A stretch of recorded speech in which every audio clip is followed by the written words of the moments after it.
ए सखी एगो बात कही। हाँ हाँ कहा ना, का बात बा।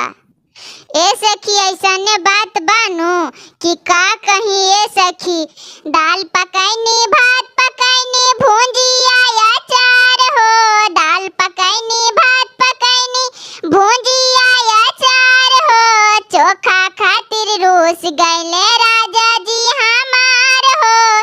चोखा खातिर रूस गईले राजा जी हमार हो।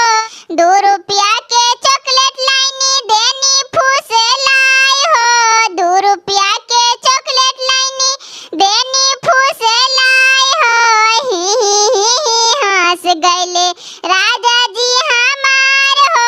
ही हंस गईले राजा